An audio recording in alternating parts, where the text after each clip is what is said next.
जा रही है। एक आजकल ट्रेंड चल रहा है औरी पढ़ावा, तो ठीक है लड़के भी तय कर ले कि बिना पढ़ी लिखी लड़की से शादी करेंगे, तो पढ़ाने की जरूरत खत्म। लेकिन असली चीज़ तो ये है कि एक गरीब आदमी भी जो एकदम किसी लायक नहीं है उसको भी पढ़ी लिखी लड़की चाहिए। तो उसको चाहिए, देखिए आते हैं उसको पढ़ी लिखी चाहिए लड़की, नौकरी भी कराएगा। लेकिन इस जो प्रकरण आ रहा है इससे लोग बता रहे हैं डर गए हैं कि अब सावधान रहो। तो सावधान रहो, मत पढ़ाओ, ठीक है, लेकिन ये तय कर लेना कि नहीं पढ़ाने के बाद भी वो भागेगी कि नहीं भागेगी। जैसे मेरा ये कहना है कि कोई बलात्कार का मामला जितने भी आते हैं जिसमें उसमें पुरुष जो है 99.9% होते हैं, बहुत कम ऐसे मामले थे इसमें महिला बलात्कारी होता है।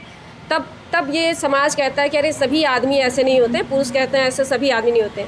एक मामला ज्योति मौर्य का आया, उसकी वजह से सारी महिलाओं को कटघरे में खड़ा कर दिया गया और हर महिला को मतलब सफाई देना पड़ रहा है और ये लोग ऐसी बातें कर रहे हैं। तो यही है, पितृसत्तात्मक समाज है। और मैं तो कहूँगी मीडिया में भी जिस तरह से सोशल मीडिया या मीडिया पे भी खबरें जो आ रही हैं वो भी पितृसत्ता से कहीं ना कहीं प्रभावित है। पूरी तरह से ज्योति मौर्य को ही निगेटिव इमेज बना के, विलेन बना के दिखाया जा रहा है। इस तरह जैसे संजू फिल्म आई थी, उसमें संजू का जो कैरेक्टर है उसने कहा कि हमारे 360 अफेयर रहे। समाज ने कोई ऑब्जेक्शन किया? कोई उस पर कोई ऑब्जेक्शन, क्योंकि वो स्वीकार्य हो गया समाज को कि आदमी तो 300-400 अफेयर कर ही सकता है, इस पर कोई ऑब्जेक्शन।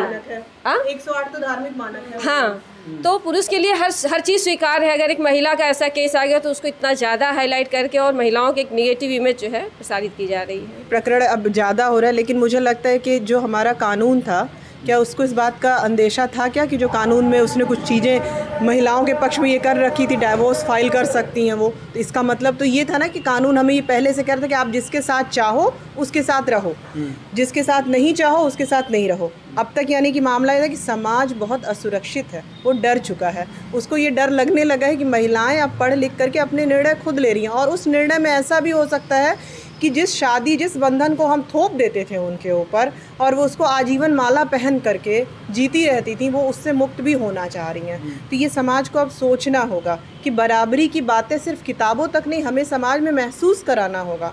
हम नहीं जानते कि ज्योति मौर्य ने क्या किया, कैसे किया, एक पक्ष की बात आई है और क्या उसमें वजहें रही होंगी उनकी कि उन्होंने ऐसा इतना बड़ा निर्णय लिया है डाइवोर्स का। लेकिन इससे पहले वो पहली महिला नहीं है जिन्होंने डाइवोर्स फाइल किया है, तमाम महिलाएं इससे पहले भी डाइवोर्स फाइल की हैं। मुद्दा इसलिए बन गया कि वो एसडीएम थी और महोदय को ये लगा कि मेरी जो सोने की अंडा देने वाली मुर्गी थी अब वो किसी और के हाथ में ना चली जाए। सबसे बड़ा मेल ईगो जो हर्ट हो रहा है उनका ये है। नहीं तो एक सामान्य सा व्यक्ति जो सच में आहत होता है, वो प्रेम अगर किसी से किया है और उसको धोखा मिलता है तो वो उस औरत को या उस आदमी को वो देखेगा नहीं, उससे दूरी बना लेगा। लेकिन ये जो दूसरी बात ये कि ज्योति मौर्य ने क्यों किया, सारी महिलाएं ऐसी हो जाएंगी। अगर आपने समाज में अवसरवादिता का भ्रूण पैदा किया है तो हम कैसे बचेंगे?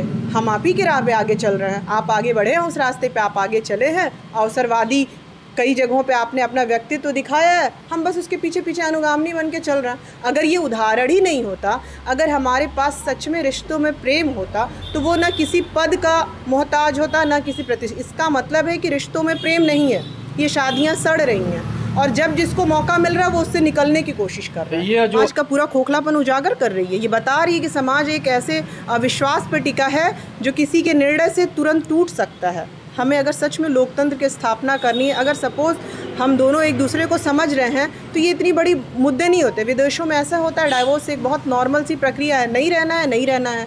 लेकिन हमारे यहाँ क्या है कि एक सामाजिक ताना बाना ऐसा है कि जो लोगों को बांध के रखता था। लेकिन अब उस सामाजिक ताने बाने में भी जो भौतिकवाद है, जो भौतिक परिस्थितियां हैं, वो अब हावी हो रही हैं। अब आप किसी भाववादी दृष्टिकोण से आप कहेंगे कि नहीं हमारे में वो मेरा पति है, मैं सिर्फ इसलिए प्रेम करूं, तो ये पॉसिबल नहीं है। आपका पति आपके लिए अगर रुकावट बन रहा है, अगर आपके विकास में वो सहयोग नहीं कर रहा है, तो निश्चित तौर पे आपकी क्षमता, आपकी सामर्थ्य आपको ये दिशा देगी कि आप उससे अलग हो जाओ। इस पूरे मामले रिश्ते और आपकी सोच निहायत कमज़ोर है। आपको अगर आपकी बहू, आपकी बेटी पे आपको इतना अविश्वास है, हम जो हमारा समाज जो ऐसी सोच रहा है, हम उससे भी कहना चाहेंगे कि आप अपने आप को इतना कमज़ोर मत बनाओ कि किसी के निर्णय से आप दरक जाएं। आप इतना मजबूत बनिए कि आप किसी के भी निर्णय लेने से आपके आपके पूरे इस ताने बाने पे कोई असर ना पड़े। लेकिन अगर आप डर रहे हैं तो इसका मतलब है कि आपका ताना बाना कमज़ोर है। पहले तो हम ये कहेंगे कि ये तो बेहद निजी मामला है किसी का भी, और सोशल मीडिया पे जिस तरह से इसको हाईलाइट किया जा रहा है, मतलब मेरी समझ से नहीं करना चाहिए, क्योंकि बहुत पति पत्नी का बड़ा बेहद निजी मामला है। खैर, बेवफाई नहीं की है, बेवफाई क्या मतलब, उन्होंने एक लीगल तरीके से, जो कह रहे हैं उन्होंने डिवोर्स फाइल किया है, तो लीगल तरीके से वो कर सकती हैं। ऐसा तो कुछ नहीं कि नहीं कर सकती। अगर उन्हें जो भी चीज़ें चल रही होंगी उन लोगों के बीच में, वो, क्योंकि अभी तक हम लोगों ने सोशल मीडिया पे एक ही पक्ष सुना है, आलोक मौर्य को ही रोते हुए देखा है। उन्होंने जो बात कही पहले, जब उनका वीडियो आया तो हमारा भी एक वैसे ही सबका माइंडसेट बन गया कि हाँ, कहीं ना कहीं ज्योति मौर्य ही गलत है। दूसरे पक्ष की बात या दूसरे पक्ष का वीडियो हम लोगों ने नहीं देखा, तो इसलिए लोगों को लग रहा है कि उन्होंने बेवफाई की। अभी और भी चीज़ें सामने आएंगी तो और मुझे लगता है क्लियर होगा और भी चीज़ें। हाँ, लेकिन समाज में एक संदेश जा रहा है, और विशेष करके कामकाजी महिलाएं हैं, कि बेटियों को पढ़ाओ, बहुओं को न पढ़ाओ, खतरा है। तो बेटियों को ही पढ़ा दीजिए पहले, बहुओं को पढ़ाना ही ना पड़े, बेटियों को ही पढ़ा के शिक्षित करके और उनको एक अच्छी जगह पहुंचा के ही करिए, अगर इतना ही डर है तो। और बहुओं को पढ़ा रहे, जैसे आलोक मौर्य कह रहे हैं कि हमने पढ़ाया, तो वो खुद क्यों नहीं पढ़ लिए? जिस शिद्दत से उन्होंने पढ़ाया उस शिद्दत से वो भी पढ़ सकते थे। सहयोग किया उन्होंने, पढ़ाने का सहयोग किया, जैसे पति सहयोग किया, सब कुछ किया इनके लिए। हाँ, तो सहयोग किया, मतलब एक तरह से होता है ना एहसान जताना टाइप का, उनका जो आता है कि एहसान जताना। तो एक पत्नी भी अगर आ रही घर पे, उनकी शादी करके आ रही अपना घर छोड़ के, तो वो भी उस घर में आई होगी, या मतलब ये तो समाज ने मान लिया कि ये तो औरत का काम ही है कि शादी करके आई है तो उसको घर के काम करने हैं, सास ससुर सेवा करनी, बच्चे पैदा करने, पालना, ये उसका काम है। पति ने कर दिया तो वो अब सब कुछ जता रहा है, तो पति ने ऐसा जता तब रहा है, उनका है कि ये सब कुछ के बाद ये जब बड़े पद पे चली गई तो मुझे इसलिए छोड़ दी कि मैं सफाई कर्मी हूँ, और बड़े अधिकारी से उनका अफेयर हो गया सब कुछ। मुझे लगता है कुछ मतलब जो भी और बातें होंगी अभी और भी चला, अचानक से एक दिन नहीं ज्योति मौर्य एसडीएम बनती तुरंत ही उन्होंने रिजेक्ट कर दिया कि नहीं अब ये सफाई कर्मी है और मुझे नहीं रहना इसके साथ। तो और भी बातें कुछ ना कुछ चल रही होंगी उन लोगों के बीच, जिसके बाद उन्होंने निर्णय लिया, और निर्णय लेने के लिए वो स्वतंत्र है। नहीं, माहौल जो बना है कि हाँ बहुओं को न पढ़ाओ, बेटियों को पढ़ाओ, या जो बहुएं पढ़ने के लिए भेजी गई थी उनको वापस बुलाया जा रहा है, तो ये एक तरह से नकारात्मक उसका परिणाम है, और ये चीज़ें नहीं होनी चाहिए। कहीं ना कहीं अगर ज्योति मौर्य सही हैं गलत हैं ये तो बाद की बातें हैं, बाद में जब जांच होगी उसके बाद स्पष्ट होगा जो भी स्थितियां होंगी। लेकिन कहीं ना कहीं हमें ऐसा अविश्वास नहीं लाना चाहिए, और कहीं ना कहीं ये हमारा अपना कमजोरी है कि हम विश्वास नहीं कर पा रहे हैं और उनको वापस बुला रहे हैं। स्थितियाँ अलग। और क्या लग रहा है कि जो ज्योति मौर्य और तमाम प्रकरण आ रहे हैं, ये महिलाओं के विशेष करके जो बहू हैं, पत्नी हैं, उनके पढ़ाई लिखाई पे कुछ असर पड़ रहा है या ठीक ठाक है सब कुछ?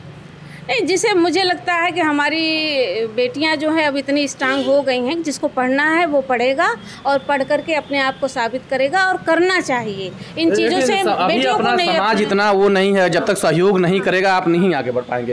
इसका क्या असर पड़ रहा है? सहयोग मिलने पर भाई, जब इस परिस्थितियाँ जो है अनुकूल रहती हैं तो व्यक्ति कम मेहनत से वो वहाँ पहुँच जाता है और कम समय में पहुँच जाता है। विपरीत परिस्थितियों में उसे समय और श्रम दोनों की ज़्यादा आवश्यकता होती है। तो हम तो यही कहेंगे कि बेटियों को पढ़ना चाहिए, और जो लोग समाज में जो ये गलत संदेश जा रहा है, वो संदेश जो है कहीं ना कहीं हमें उस पर अपना जो है चिंतन मनन करना चाहिए। समाज जो एक तरह से हावी हो रहा है, मतलब इस प्रकरण के बाद वो हावी हो रहा है, उनको अपनी सत्ता हिलती हुई दिख रही है, क्योंकि महिलाएं अब बराबरी की बात करने लगी हैं।